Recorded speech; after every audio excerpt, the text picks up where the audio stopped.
Hey, what's going on? It's Ninja Nick, and this is a review of the Ninja 400. I want to start out by saying this is the perfect little sport bike, and it's awesome for beginners. This bike is super easy to learn on and ride. One of the reasons is it's so light, it only weighs about 370 pounds, so it's easy to handle and maneuver. This bike is beginner friendly and beyond that. I still find myself having plenty of fun riding it after 3 years. One of the hardest parts about being a beginner rider is learning the friction zone. The clutch on this bike, super easy to use. I rarely find myself stalling. Typically, sport bikes aren't super comfortable to ride because you're leaning over the tank so much. Not for the Ninja 400. It's actually got a pretty nice upright seating position, but you can also tuck if you want to. It is a pretty comfortable bike, although after about an hour, I usually have to get up and stretch. What I love about these bikes is you don't have to break the bank. They're very affordable. You can pick up a used 400 for about $3,000 to $5,000. Unfortunately, they don't make these new anymore. It's been replaced with the Ninja 500. Insurance is amazing on this. I only pay $20 per month.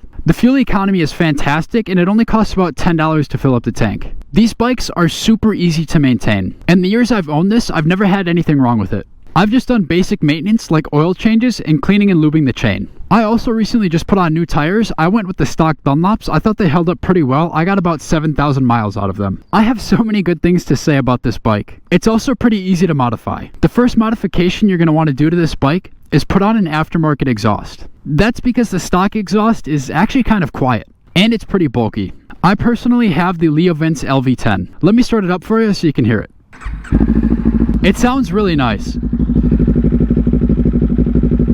Let me give it a couple revs. So here's a close-up of it.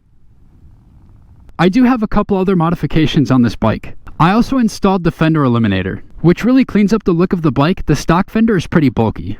I added spools for maintenance, that way you can put it on a stand. A radiator guard for added protection, and the tinted windscreen. And of course, I just don't sit here and talk about it, I actually ride it. This bike is plenty capable of public roads. I can keep up with traffic just fine, and most of the times I find myself leading traffic. This bike also has freeway capability. Let me show you a riding clip.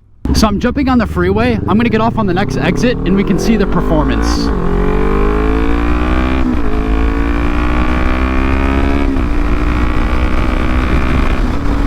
Smooth shifting. This bike feels really comfortable at these freeway speeds. Look over the shoulder. We're good to merge.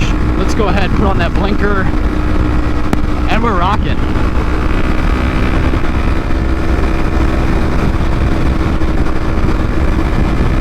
I feel plenty comfortable at this speed. Watch as I pass a car too.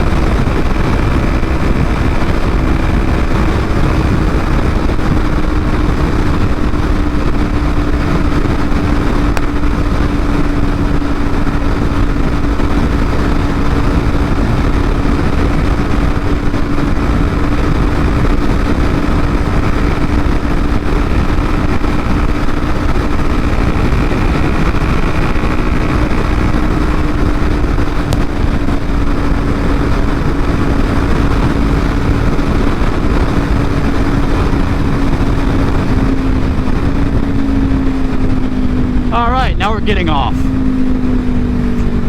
Pretty smooth. This bike absolutely does have freeway viability. You just get kind of blown around a little bit because it is so light, but as you saw there, I did pass a car. And yeah, this thing, pretty smooth. I feel very comfortable on the freeway. One of the things I really love about this bike is the display. You get to see what gear you're in, which is really cool.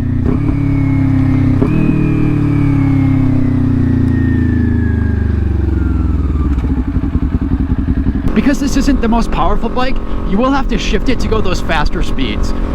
But that's something that I love. That's what makes riding fun, is shifting. For example, to get to 70 miles per hour, I'll have to shift into, I don't know, maybe 4th or 5th gear. This bike just responds so well on the road. I really love it. Overall, I really love this bike, and you're getting a lot of bike for your money.